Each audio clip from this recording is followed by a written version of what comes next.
네,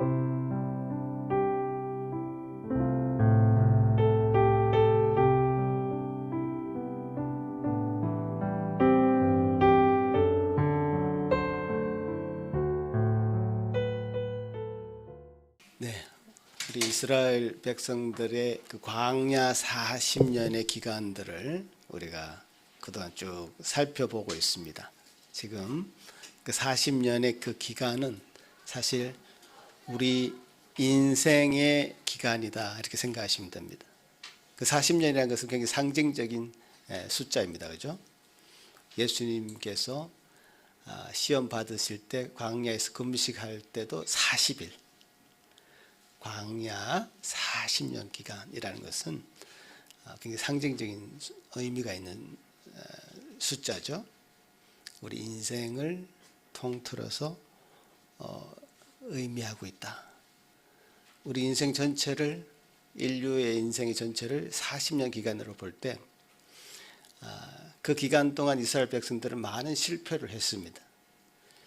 그 실패 이야기는 민수기에 그대로 기록되어 있죠. 출애굽기에도 기록되어 있죠.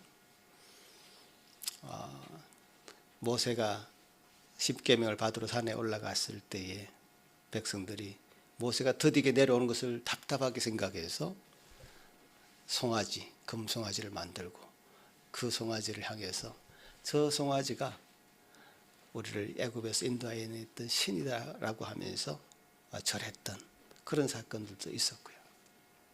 가데스 바네아에서 가나안 땅으로 들어가기 직전에 정탐꾼을 보냈는데 그 정탐꾼을 보고를 듣자마자 울며 불며 불평하고 원망했던, 그래서 다시 애국으로 돌아가자고 말했던 그런 사건들도 있었고요.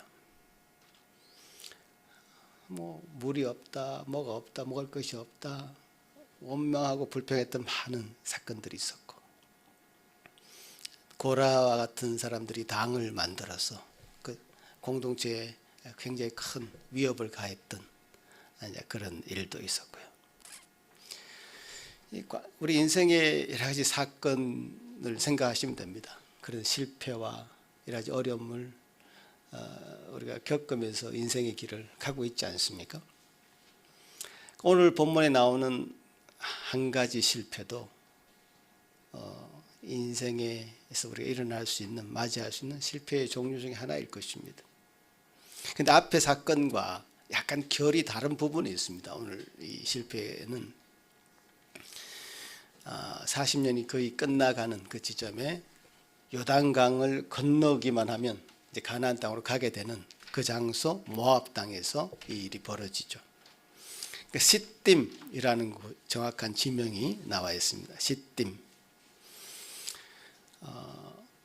앞에 나오는 사건과 결을 잠깐 달리하는 것은, 앞의 사건들은 아주 척박한 땅에서, 사막의 땅에서, 광야의 길에서 어려운 환경을 극복해 가면서 맞이했던 그런 사건들이었다면, 오늘 본문에 나온 사건은 약간 결이 다릅니다. 전쟁에서도 이긴 경험을 직전에서 했습니다. 그리고 이 모압 땅은요, 전쟁도 치르지 않고 점령을 합니다. 승리의 기쁨, 이 이스라엘 백성에게서 처음으로 맛보는 승리의 기쁨도 있었던, 그래서 그 승리의 기쁨에 도취되어 있었던 그런 상황에서 벌어졌던 일입니다. 1절은 이렇게 시작하죠. 이스라엘 백성이 시딤에서 머무를 때에 모압 여인들과 음행하기를 시작하니라. 자, 음행이 시작되었다라는 것은 매우 심각하게 이스라엘 백성들이 병들어가고 있었다는 것을 표현하는 말이죠. 상징적으로 표현하는 말이죠. 성경이 본질적으로 문제를 삼는 것은 육적인 음행이 아니라, 그 육적인 음행뿐만 아니라 그것으로 시작해서 이스라엘 백성들이 더 깊이 죄를 짓는, 결국 이스라엘 백성들이 우상신들을 섬기는, 이방신들을 경배하게 되는 그런 일로까지 나아가게 되는 것을 오늘 본문은 얘기하고 있습니다. 이게 무슨 말인가 하면, 그 죄라는 것은 그 한 자리에 머물러 있지 않고 확장된다는 뜻입니다. 꼬리에 꼬리를 물고 그 죄가 또 죄가 되고, 죄가 죄를 낳고, 마치 고구마 줄기를 캐보면 그 고구마가 계속 줄기 따라 나오듯이 죄는 그렇게 직능굴처럼 연결되어 있고 확장되게 되어 있다는 사실이죠.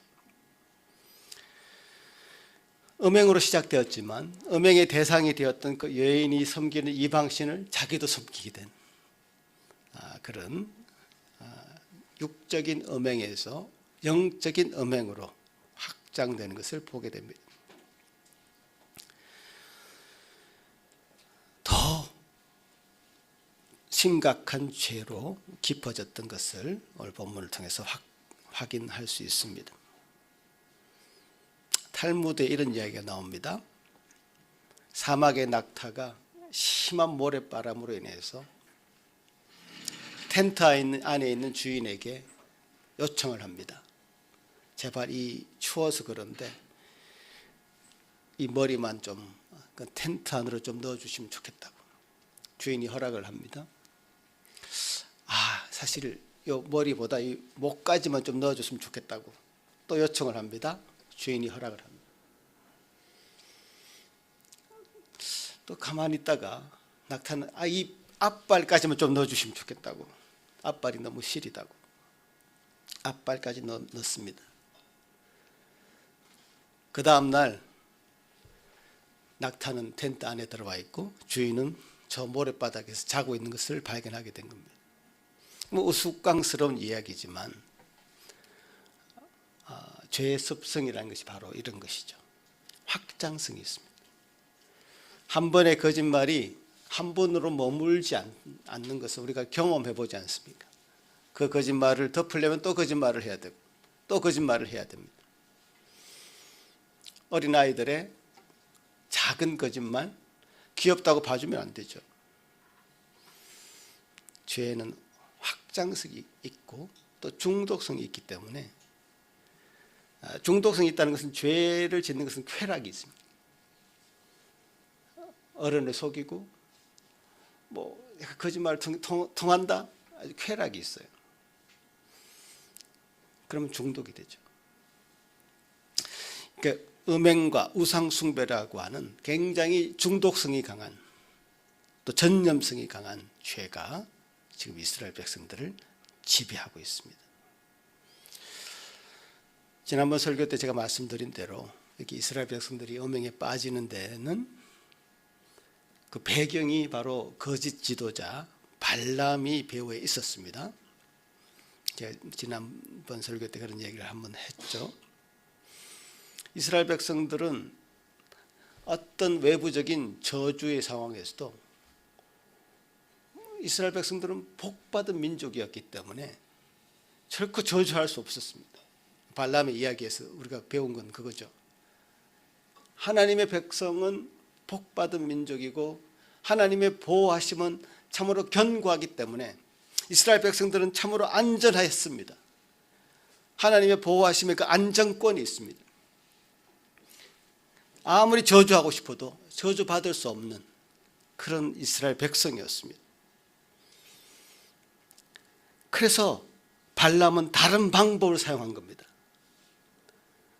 외부의 저주가 통하지 않으면 그들 스스로 무너지게 만들자 하고는 그 지역에 머무는 모압 여인들을 사용하게 된 것이죠. 내부적인 죄를 짓게 만든 것이죠. 외부의 공격을 다 견뎌낸다 한들 내부가 분열이 되고 무너지면 다 무너지고 말죠. 더 무섭습니다.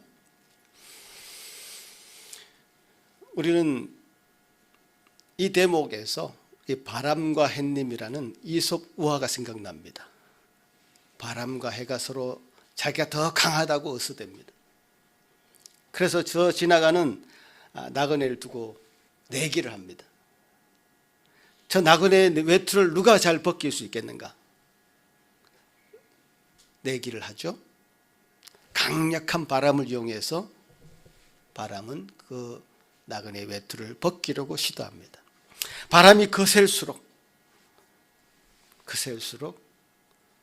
나그네는 더 강한 힘으로 그 외투를 움켜잡으면서 결코 외투가 벗겨지지 않습니다.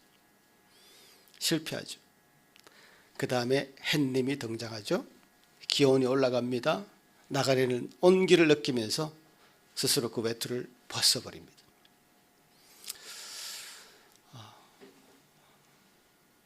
햇님이 결국 이제 승리했다는 재미있는 이야기죠. 신앙의 역사를 볼 때 초기 기독교에는 어마어마한 박해를 견디면서 신앙을 지켰습니다. 외부적인 요인으로 결코 신앙을 무너뜨리지 않았습니다.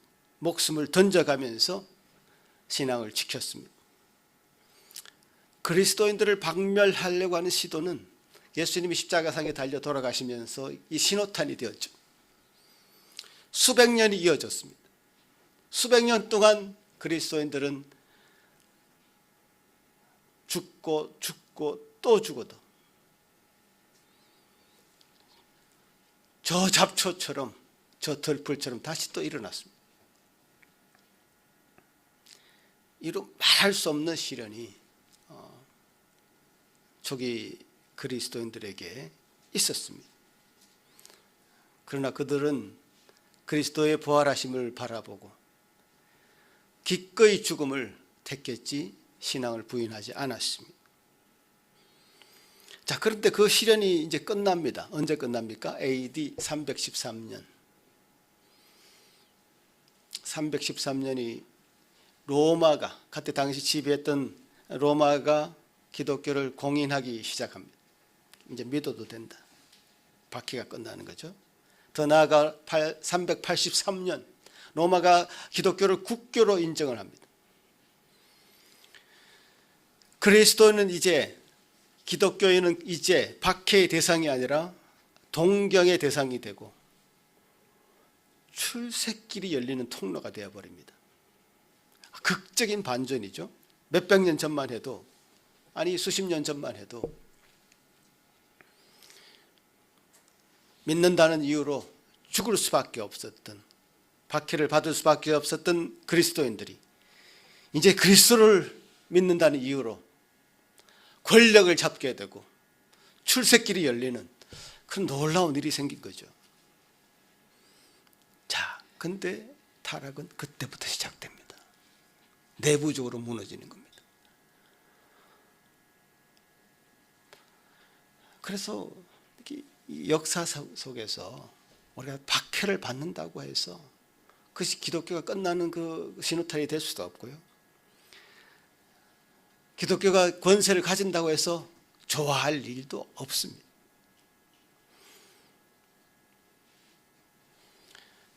그때부터 교회 내부적으로 타락이 시작하는 거죠. 그리스도인이 권력의 중심이 되면서 일어나는 내부적인 타락을 견딜 수 없었기 때문에 많은 사람들이 이제 산속으로 들어갑니다. 그때부터 수도원이 생기기 시작합니다. 그래서 이런 말이 있습니다. 고난보다 안위를 조심하라. 고난보다 안위를 조심하라. 그럼 한번 따라 합시다. 고난보다 안위를 조심하라. 고난 때는요, 이겨내고자 하는 그 힘도 강해집니다. 그런데 안일한 것은 스스로 내부적으로 무너지기 때문에 스르르 무너져 버리기 때문에 더 신앙적으로 위험한 상태에 빠질 수 있습니다. 다윗이요, 사울로부터 막 쫓겨다닐 때 그는 시편을 읽어보시면 그런 절박함이 시편에 다 나와 있습니다. 하나님을 붙잡습니다. 하나님을 의지합니다. 저 원수들로부터 피하게 해주십시오. 저 원수들을 무찔러 주십시오. 기도하는 사람입니다. 하나님의 유일한 피난처였습니다. 그런데 그 모든 전쟁에서 승리하고 이제 막강한 나라가 되었고 평화의 시기가 찾아왔을 때 그는 이제 전쟁에도 나가지 않고 왕궁에서 홀로 남아 있습니다. 저 이웃에 목욕하는 여인을 바라보죠. 음심이 생깁니다. 간음죄도 짓고 그 남편을 또 죽이기 위해서 살인죄도 짓습니다. 안일한 상황 가운데서 우리 스스로를 무너뜨린 죄가 이렇게 무서운 것입니다. 여러분, 아무 걱정이 없으신 시대에 여러분 살고 있습니까? 조심해야 된다. 국가의 이런 위기 상황들이 소식이 전해질 때마다 위기지만 더 기도하면서 그리스도인들이 마음을 모을 수 있는 절호의 기회입니다.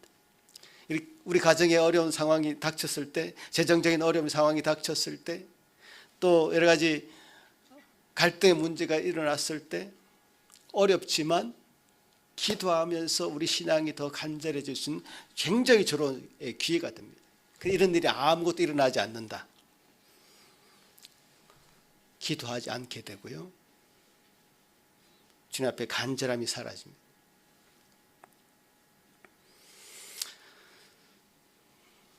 아굴이라고 하는 시편 기자는요, 평생 두 가지를 기도했다고 합니다. 한번 띄워주시면 시편 30편에 같이 한번 읽어보겠습니다. 시작.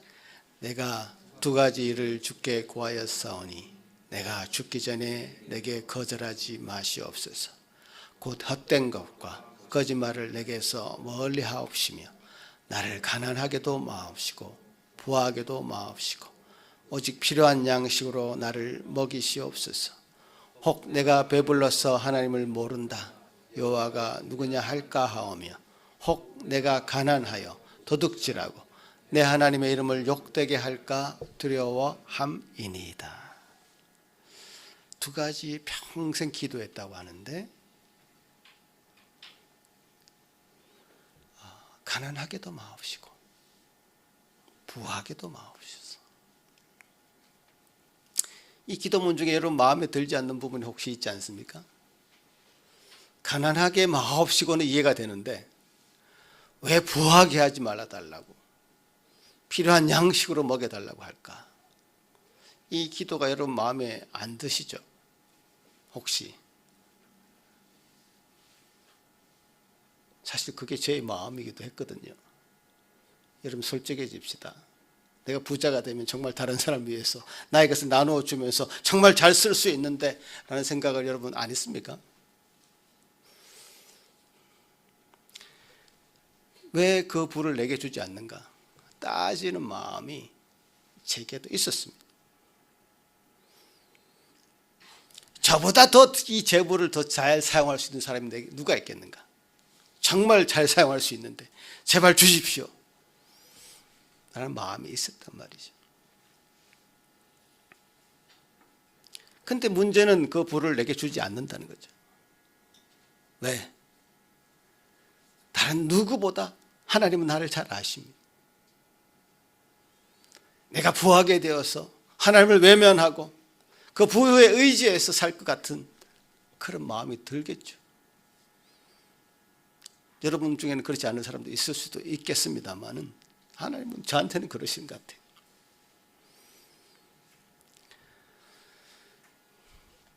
가난하게도 처할 줄 알고 부하게도 처할 줄 알게 되는 그 위로부터 오는 하나님의 놀라운 능력으로 강권적으로 제 마음을 다스리지 않고는 그 부는 제게 없을 겁니다. 왜냐? 하나님이 저를 사랑하시기 때문에, 하나님이 저를 보호하시는 방편이 그런 것이다 이 말이죠. 어렵고 힘들게 살더라도 지금 자족하며 지내라고 하는 것입니다. 자칫 내가 안일하게 될 것을 염려하고 계시는 하나님의 은혜인 것입니다. 여러분, 그것이 저만 그런 것이 아닌 줄 압니다. 외부의 고난보다 여러분 내부의 안위를 더욱 조심해야 합니다. 사건이 벌어졌습니다. 지금 음행이 가득 차 있고 모압 땅에서 이스라엘 백성들이 지금 그것은 영적인 음행에까지 나아가게 된 것이죠. 참 평화의 시기에 뭔가 승리에 도취되어 있을 때 이스라엘 백성에게 일어난 일입니다. 그러니까 어떻게 해결해야 되겠는가? 하나님 이런 상황을 가만히 내버려 두지 않을 것 아닙니까? 해결되는 그 과정을 한번 보십시다. 첫 번째, 이 일을 해간 사람들보다 지도자들을 처벌하라고 합니다. 여기 오늘 본문에는 우두머리, 두령 이런 표현이 되어 있는데 지도자들이죠. 지도자들이 그 모든 것에 책임을 지고 지도자들을 처벌하라 라고 하나님 명령하십니다. 굉장히 시사점이 있는 내용이죠. 책임을 지는 자가 지도자들입니다. 책임을 회피하는 자는 지도자의 자격이 없습니다. 그냥 불평만 하고 비판만 하는 사람은 지도자가 아닙니다. 나라의 문제를 자기의 잘못이라고 책임을 지는 사람이 그래서 나라의 지도자가 될 자격이 있는 것이죠. 교회도 마찬가지입니다. 교회의 문제를 자신의 잘못이라고 생각하는 그 사람, 자기가 책임지겠다고 나설 수 있는 사람, 그 사람이 교회의 지도자입니다. 이 공동체는 대표성을 전제로 하고 있습니다. 공동체는 반드시 대표가 필요하죠. 지도자가 필요합니다. 그 대표에게 공동체의 죄를 묻겠다는 겁니다. 책임감 있는 자리에 지도자가 서 있어야 됩니다. 성경은 항상 이 대표성을 주장합니다. 말씀합니다. 온 인류의 대표자가 누구인가? 첫 번째는 아담이었단 말이죠. 아담이 온 인류의 죄를 가지고 온 대표자였습니다. 아담으로부터 죄가 시작되었습니다. 근데 또 다른 아담, 그 인류의 죄로부터 그 모든 죄를 사할 수 있는 또 다른 대표자가 있었으니 바로 그분이 예수 그리스도다. 굉장히 대칭점에 있는 대표자죠. 아담이 죄를 시작했다면 예수 그리스도가 대표성을 가지고 이 인류의 죄를 해결할 수 있는 방편이 되는 것이죠.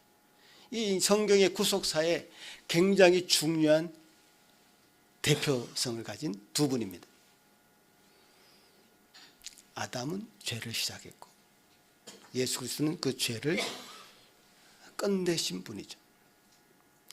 한 사람으로 말미암아 죄가 시작되었다면 또 다른 한 분 예수 그리스도에 의해서 인류의 죄가 사해 줄 수 있다는 것이 하나님의 그 구속의 역사입니다. 하나님의 그 역사는 그렇게 이루어져 왔습니다. 자, 오늘 보십시다. 이 비느하스라고 하는 사람이 등장하는데요. 이 죄를 이스라엘 백성의 죄를 끊기 위해서 한 사람이 등장하는데 아론의 손자라고 합니다. 이 백성의 대표자격이죠. 그 비느하스가 창을 들고 그 죄의 현장을 급습합니다. 두 남녀가 텐트로 들어가고 있는 것을 따라가서 그 남녀의 배를 찔러서 통과시켜버리죠. 그제서야 이스라엘 전체에 퍼져 있었던 연병이 멈추게 됩니다. 이미 24,000명이 죽은 상태에서. 이 두 사람, 남녀는 얼마나 이 죄에 대해서 둔감합니까? 이들도 백성들의 대표자들 격이었습니다. 오늘 본문에 읽지 않았지만 그 뒤에 대목을 보면 이 둘도 수령의 자제들이었습니다. 사람들이 자신들의 그 죄를 슬퍼하면서 회개의 눈물을 흘리고 있을 때에 과감하게 보란 듯이 눈앞에서 텐트로 들어가는 것을 자행합니다. 음행을 저지르는 자들 중에 지도자급 자녀들이 행했던 대표성을 가진 두 사람이었습니다. 자, 왜 비느하스가 그 두 사람을 찔렀을까요? 대표성을 가진 비느하스가 죄의 대표성을 가진 저 두 사람을 찔름으로써 죄가 이스라엘에게 퍼졌던 그 연병이, 전염병이 다 멈춰버린 것입니다. 대표성이죠. 자, 이 대목, 이 일이 있고 나서 하나님은 비느하스가 보여준 하나님의 그 질투하시기까지 하시는 사랑, 그 열심을 보시고 그와 평화의 언약을 맺으신다라고 하는 것이 오늘 본문의 내용입니다. 한번 읽어봅시다. 같이 읽겠습니다. 시작. 여호와께서 모세에게 말씀하여 이르시되 제사장 아론의 손자 엘라셀의 아들 비느하스가 내 질투심으로 질투하여 이스라엘 자손 중에서 내 노를 돌이켜서 내 질투심으로 그들을 소멸하지 않게 하였도다. 그러므로 말하라. 내가 그에게 내 평화의 언약을 주리니 그와 그의 후손에게 영원한 제사장 직분의 언약이라. 그가 그의 하나님을 위하여 질투하여 이스라엘 자손을 속죄하였음이니라. 자, 이 비느하스에게 다름 아닌 평화의 언약을 맺어주십니다. 놀라운 것이죠. 언약을 아무에게나 맺습니까? 하나님이? 아무에게나 맺지 않았습니다. 그 언약을 맺게 된 이 비느하스가 취했던 행동은 어떤 것이었습니까? 하나님의 그 질투심으로 질투할 수 있었던 그 사람가 맺었다고 기록하고 있습니다. 이 시점에서 우리가 질투라는 것은 사실 안 좋은 어감을 가지고 있는데, 질투가 뭐냐? 과연 질투하시는 하나님이란 단어를 성경에서 종종 볼 수 있는데 그게 무엇인가? 왜 질투한다고 하실까? 이런 궁금증이 이제 들 수 있습니다. 왜냐하면 오늘 우리가 십계명을 낭독할 때도 십계명에 그런 내용이 나와 있습니다. 출애굽기 20장 5절에 보면 하나님께서는 이스라엘 백성에게 다른 신을 섬기지 말라고 하시면서 하나님 여호와는 질투하는 하나님인즉 이런 얘기를 하고 있고요. 출애굽기 34장 14절에서도 거의 동일한 말씀이죠. 여호와는 질투라 이름하는 질투의 하나님이다 라는 것을 사실 반복해서 말씀하십니다. 질투하시는 하나님. 이 질투에 상응하는 히브리어 단어는 카나라는 이제 단어인데, 사실 뭐 질투라는 말로 번역이 되어 있지만 열렬하게 보살핀다라고 하는 뜻도 동시에 있습니다. 열렬하게 보살핀다. 그러니까 하나님은 당신에 속한 당신의 백성이 다른 것을 바라보지 말고 하나님을 바라보기를 열렬하게 원하십니다. 어떤 마법에 빠지지 않고 다른 길로 가지 않고 하나님의 보호 아래 있기를 열렬히 바라십니다. 하나님이 제시해 주시는 그것이 가장 좋은 것이고 하나님이 가라고 하는 그 길이 가장 좋은 길인 것을 하나님은 우리를 잘 아시기 때문에 하나님은 우리를 잘 아시기 때문에 그것이 분명합니다. 그 길로 가면 틀림없습니다. 우리를 사랑하시는 하나님으로서 자녀를 사랑하는 그 부모의 마음으로 우리 가장 좋은 것을 주기를 원하십니다. 우리에게 우리를 사랑하시고 우리를 인도해 주시고 보호해 주신 그 마음으로 우리를 간절히 바라보는 마음, 그것이 질투라는 단어에 새겨져 있는 것이죠. 하나님의 그 열심과 하나님의 사랑이 복합되어 있는 단어가 바로 질투라는 단어입니다. 그러니까 이 비느하스는 그런 하나님의 열심과 그런 하나님의 사랑으로 행동했다는 것이죠. 하나님은 그 마음을 보시고 그것을 귀하게 여기셨다는 것이고 그 한 사람에게 평화의 언약을 맺게 되셨다는 것이죠. 자, 또 그것이 중요한데요. 이 비누아스와 맺은 이 평화의 언약은 영원한 제사장의 언약이다. 이렇게 그 다음 대목에서 나옵니다. 영원한 제사장이 누구일까요? 영원한 제사장. 영원한 제사장 직분의 언약으로 되어 있는데 영원한 제사장은 누구일까요? 다름 아닌 예수 그리스도가 우리의 모든 죄를 짊어지고 가시는 영원한 제사장이 되시죠.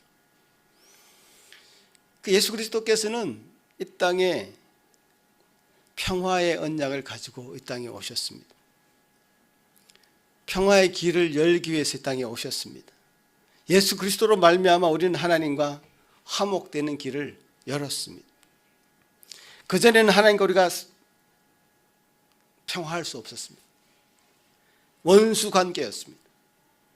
하나님을 향해서 갈 수가 없었습니다. 그 하나님과 우리 사이는 너무나 너무 깊은 절벽이 놓여져 있었기 때문에 갈 수가 없었습니다. 그러나 하나님과 우리 사이에 평화의 길을 열어주신 예수 그리스도께서 그 절벽을 다 커버하고 남는 사다리를 놓아주신 것이죠. 사다리를 놓아주셨죠. 다리가 되어주신 것이죠. 그래서 그 예수 그리스도의 평화의 그 다리를 넘어서 우리는 하나님께로 나아갈 수 있는 그 길을 얻게 된 것입니다. 로마서 5장에는 이런 말씀이 있습니다. 같이 읽겠습니다. 시작. 그러므로 우리가 믿음으로 의롭다 하심을 받았으니 우리 주 예수 그리스도로 말미암아 하나님과 화평을 누리자. 또한 그로 말미암아 우리가 믿음으로 서 있는 이 은혜에 들어감을 얻었으며 하나님의 영광을 바라고 즐거워하느니라. 예수 그리스도가 아니었으면 우리가 어떻게 하나님을 알게 되겠습니까? 예수 그리스도를 통하지 않으면 어떻게 우리가 성경에 나오는 이 말씀의 하나님을 깨달을 수 있겠습니까? 예수 그리스도를 통해서 우리 하나님과 화목하게 되는, 평화를 얻게 되는 놀라운 것을 얻게 되었고, 그것은 또 확장성이 있습니다. 죄도 확장성이 있지만요, 은혜도 확장성이 있습니다. 하나님과 화목하게 된 그 놀라운 은혜는 거기 머물지 않고 죄로 말미암아 하나님과 원수되었던 사이에서 화목하게 되는 관계를 맺음으로 해서 하나님을 즐거워하고 그 영광을 위해서 기쁘게 살아갈 수 있는 발판이 된 거죠. 우리는 더 이상 하나님과 원수가 아닙니다. 하나님과 화평하게 된 자로서 하나님을 향해서 하나님, 나의 하나님, 아버지, 나를 지키시는 분, 그분을 기뻐하고 즐거워하게 되었고, 그분도 우리를 볼 때 기쁘심을 이기지 못해서 우리를 허무하게 바라보시는 그런 하나님으로 나아갈 수 있게 되는 발판이 마련된 것입니다. 우리는 영원토록 그분을 즐거워하며 살도록 창조되었습니다. 어떤 분은, 어떤 목사님은 이것을 기독교 희락주의다 이렇게 표현했습니다. 하나님을 섬기고 살아가는 그 삶이 얼마나 기쁘고 하나님을 알게 된 것은 얼마나 감사한 일인지 희락주의다 이렇게 표현했습니다.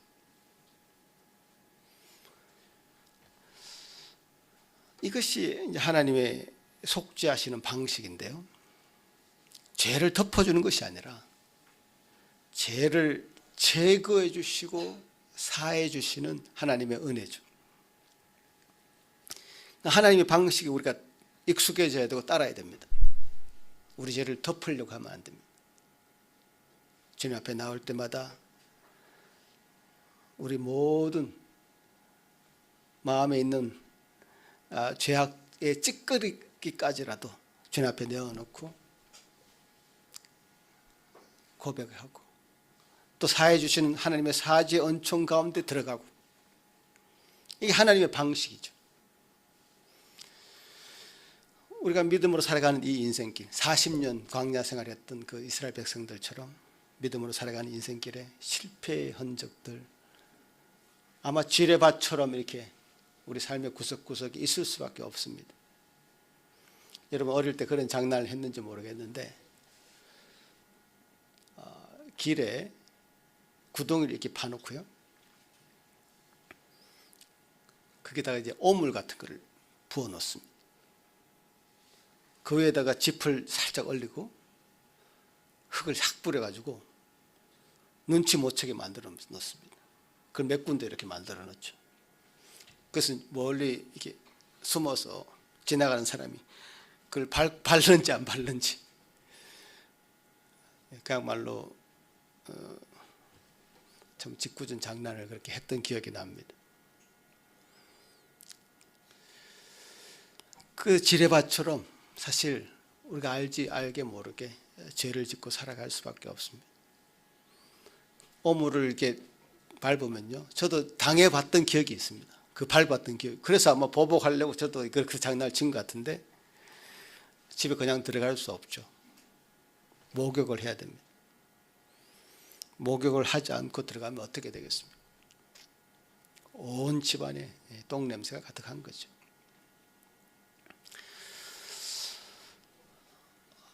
하나님은 그런 분이시죠. 죄를 가장 미워하십니다. 그 죄가 얼마나 크냐 작으냐의 문제는 아닙니다. 바위처럼 클 수도 있고요, 모래알처럼 작을 수도 있어요. 하나님께서 사해 주신 그 사하심의 놀라운 은총은, 하나님은 너무 커서 사하지 못할 죄가 없으십니다. 그것도 너무 작아서 살 필요가 없는 죄도 없으십니다.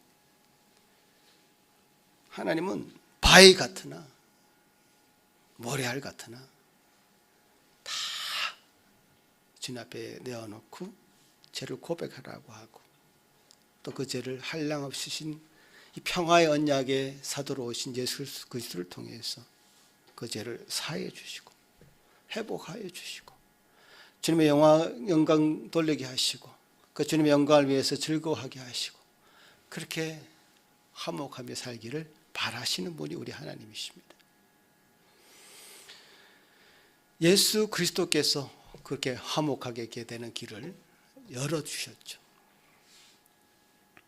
예수 그리스도만이 그 일을 하실 수 있는 자격이 있으신 분이다. 예수님께서는 그럴 만한 신성이 있고 그럴 만한 인성이 있는 분이시다 라는 것을 우리가 말씀을 통해서 계속 확인하고 있지 않습니까? 여러분, 우리가 어떤 인생길에서 이스라엘 백성들처럼 실패를 거듭하면서 살아가고 있다 할지라도 길은 열려 있습니다. 주님께서 그 건지실 준비가 되어 있고 사하실 준비가 되어 있습니다. 주께 나오는 자들, 그리스도를 통해서 평화의 언약을 허락해 주신 그 놀라우신 은혜로 우리를 감사 안아 주십니다. 그 사랑은 참으로 큰 것이고 그 사랑은 정말 감격적인 것이고 그 사랑 안에 머물기만 한다면 우리는 참으로 행복한, 하나님 앞에서 기쁨과 감격함으로 즐거움으로 신앙생활을 할 수 있는 그런 은혜를 우리가 다 누리는 자가 될 수 있다는 뜻입니다. 그런 은혜로 저와 여러분 오늘도 나아가시기를 간절히 바라겠고요. 또 한 주간 삶 속에 우리에게 펼쳐지는 많은 일들 가운데 하나님의 이 우리를 위하신 그 사랑을 깊이 체험하고 누리며 그 은혜를 기뻐하고 감사하는 저와 여러분이 되기를 간절히 바라겠습니다. 기도합니다. 아버지 하나님 감사합니다. 우리 인생을 그냥 내버려 두지 않으시고 하나님을 더 깊이 알아갈 수 있는 여러 가지 장치들을 만들어 주셔서 실패하게 하시지만, 시련을 주시지만, 징계를 받게 하시지만 결국 하나님 앞에 나아갈 수 있는 통로이신 그리스도를 더 깊이 알게 하시고 결국 하나님을 영화롭게 하며 그분을 즐거워하는 곳으로 나아가게 하신 은혜를 감사드립니다. 아버지 하나님, 우리가 이 진리를 깨닫습니다. 이 진리 안에 머물기를 소망합니다. 이 진리 안에 우리가 참 자유함을 누리기를 소망합니다. 이 진리를 전파하기를 소망합니다. 이 진리 가운데 주님 있는 놀라운 은혜가 저 묶여져 있는 사람들의 마음속에 참 그리스도를 심어줄 수 있는 그런 통로의 말씀이 되기를 소망합니다. 주여 감사합니다. 예수님 이름으로 기도합나이다. 아멘.